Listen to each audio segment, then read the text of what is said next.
what's up, Comicbook.com? Welcome back to New York Comic-Con. BD here, and our coverage is brought to you by Whatnot. I'm very excited because our first interview of the weekend is none other than Todd McFarlane. Todd, welcome to Comic-Con, dude. Sure, thanks for having me. It's nice to see us back after a couple-year hiatus, right? I mean, the industry is back in full force, so it's good to see. And you were out at San Diego earlier this year. Yeah, that was my first convention in 2.5 years, right? I don't do a lot of conventions, usually New York and San Diego.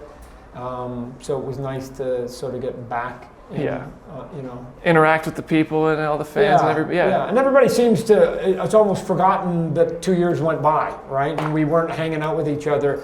It seemed like a pretty comfortable place, San Diego, and it looks like right now. I think we need to all just get like our 2 years back. Like we didn't age 2 years. Like the government needs to just get on that. Like we didn't have those birthdays. We're getting another shot at. Well, I want to start. We're going to talk about Spawn, but first, since we're in New York, and you're a collector, Mr. Judge just, I don't know if anybody's been watching ESPN at all over the past 2 weeks, but no matter what you're watching, they're interrupting every broadcast to show you Aaron Judge. Yes. He hit his 62nd home run. Correct. You're a collector of you have the top 3 balls. The top 3 Major League Baseball. Barry Bonds 73, Mark McGwire 70, and Sammy Sosa 66. Those are the top 3 home run season marks. I want to hear, are you going to make a play for Aaron Judge's I'll probably 62? be sniffing around the edges, right? You know, it's an American League record, right? Mm-hmm. So it's not the Major League record. Sure. I have those. And so I kept saying, as long as he gets up to 65, what do I care? Because it still keeps my 3 balls good. But it's a Yankee player, right? We're in New York. Mm-hmm. Somebody's going to overpay for that ball, I think, because there are people who will write the story saying, well, it's the clean ball and this is the real record and whatever else. But I just think there's going to be a law firm that's going to want that ball in their lobby. And they're going to go, I don't care, go buy it, go get it from it. Now, the gentleman who caught the ball in Texas, we don't know whether he's going to sell it, how long he's going to wait, what he's going to do with it. So that'd be interesting to see what his decision is with the ball. I saw an auction house already offered $2 million for it. Yeah. You think that's a fair assessment? Yeah, I think it's because it's big news, right? It's a big news ball. So prior to when I overspent on the McGwire ball, there were no $1 million balls, right? And so everybody thought after I bought it, everything's worth $1 million. It's not really. So you have to have something really. You have to have almost a unicorn moment, and with what Judge did here and almost winning the Triple Crown, then I think somebody would probably step up to the plate. You sell all those balls, you might be able to just fund the whole Spawn movie yourself at this point, but I don't know. I think the Spawn movie is, the update this week was really exciting. Yeah. And so let's talk about that. First of all, I want to hear, how are you feeling about everything that's going on with the movie right now? Well, I mean, look, we all live the same world, and the pandemic came and it really sort of put a wrinkle in Hollywood, right? I mean, we all know, theaters got shut down, production got shut down across the board for a while. So, and that was when we were, had some momentum going on the Spawn movie, but we wanted to keep the momentum going. So we were adding pieces. I'd done some interviews, might even done some with you or Jim, and said, look, I know, I cry wolf, maybe people think, but I go, things are happening behind the scenes. Mm-hmm. The momentum is continuing. And so some of the people that we announced here, are some of the people we've been talking to and creating ideas and whatever else. I just felt that it's time to sort of say it out loud, to give one last moment of saying, this is legit, we're moving towards the goal line, and here's why. Because why would literally A-list people be joining this team if it wasn't going to get across the line, right? I mean, they've got lots of other options, they've got lots of other offers. They wouldn't do it, right? Unless they had the confidence that this thing is all going to basically get to where we all want to get to. Slower than I would like personally, but it's Hollywood, and they have their own biorhythm. So Scott Silver, I mean, he was the first to come on, really enthusiastic, got his heart 100% into it, because I've had multiple conversations with him. He's the gentleman that wrote The Joker, and Joker 2, a couple other movies that are favorites of mine, 8 Mile and The Fighter, right? He does drama, he does characters, right? And so I'm whenever I'm looking for people, I'm less concerned about their superhero bent as I am about how they do characters in drama. And so I rarely actually, when I talk to the people, talk about their superhero stuff. I talk about their other work because I find their other work to be equally, if not more, fascinating for me. So Scott's an amazing talent. And oh, by the way, it doesn't hurt that you've now got somebody who is the co-writer of the highest grossing R-rated movie of all time, right? In cinematic history, not comic books, not superheroes, in cinematic history, right? So he knows how to move those people. And then Malcolm Spellman, right? Again, if you look their names up, because again, anybody that's behind the camera, we know their work. We don't necessarily know their names, right? Mm-hmm. I think most people can only name 2 or 3 directors, period, right? One of them being Spielberg, and then they start stuttering.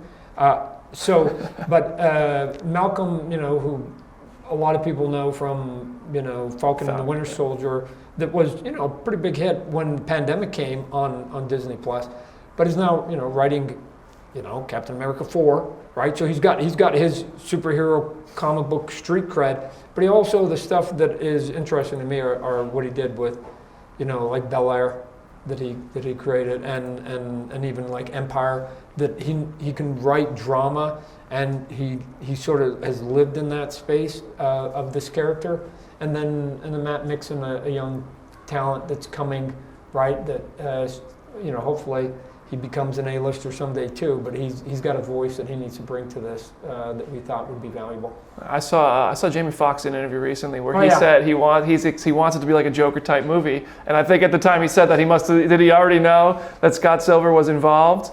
Or what was his reaction to getting that writer on board? I'm trying to think if we had told him at that point, but I know that in all my conversations with Jamie, besides he's never wavered on being in this movie. Sure. Right? Actually, to the opposite.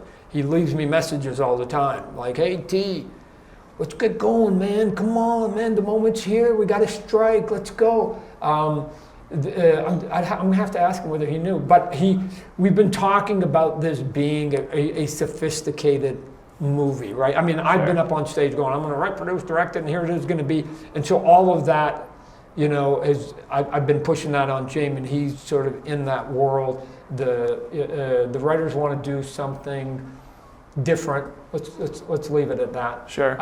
They don't want to repeat this. You don't want to tell me your pitch? You don't want to give me something? No, and I just mean that they don't want to. Nobody wants to do a $200 million special effects extravaganza. Sure. That's not what Spawn is to any of us.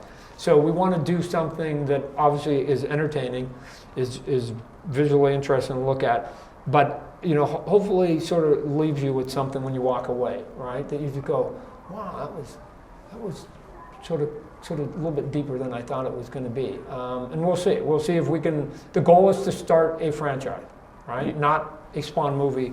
Start a franchise so that we have multiple movies coming right behind it that will then eventually lead into the expansion of a Spawn universe. So does that mean we can expect like Violate or Overt kill any other characters in this first one? Have you started thinking about the supporting, the villains? I'm leaving the sort of the in-depth process obviously to the writers, right? Because part of the conversation I have to have with them when anybody comes on board is me giving them as much sort of freedom as possible, right? Because what fun is it to say, "Oh, you got to come in and you got to do it this way." So they've got some ideas that are really, I think, really compelling, strong ideas for film that may not be tracking 100% with issue number 37 of Spawn, right? And I've told them that I don't want you to do a loyal retelling of the comic book. Why? We already made that movie. That movie's already in the can. You can watch it on streaming someplace, right? It's 2022, and we've got to tell something that I think is different. And oh, by the way, Marvel and DC own sort of big extravaganza movies. What can we do to set ourselves apart, right? And given that one of those writers is Joker, that sort of figured that, I think, formula out of saying, hey, you don't have to have a bunch of capes and a bunch of special effects, and you can still have success off in the corner. I think we're way sort of thinking on that side of the fence than whether there's a bunch of ray guns and 10-foot, monsters. And with new creatives joining like behind the scenes, are you still thinking that you want to get behind the camera and direct this one? Well, here's the reality. Here's a cold, hard reality. If you're asking Todd personally, hell yeah, right? but if you're asking Todd, the CEO, I now have to be practical, and I have to say, look, if you're going to have all these A people jumping on board, and they all have sort of people that want to make sure their careers are going good, and then you're going to go into a studio and you're going to ask them for a lot of money to help kickstart this thing, is everybody going to want to put all of that into the hands of a first-time film director? As a CEO, my answer would be no. I'm not investing that kind of money, and you're going to put a rookie in that chair. So the reality of it is that if we get to that big moment, and I think we're going to get there, I'm going to have to probably take a step back on that and just go, guys, I get it. There's too much at risk to have a rookie here. I become the weak link at that point. We need it basically now at that point. My goal at that point would be to get another A-list director. So that then the entire package, actors, writing, behind the camera, director, everything is A-list. And so when we go into the studios to sell it, it becomes such an easy yes from hopefully multiple people, so we can get the best deal possible. And it's still going to have your DNA all over it. I mean, they always turn to me. But I try to again say, guys, you're the pros.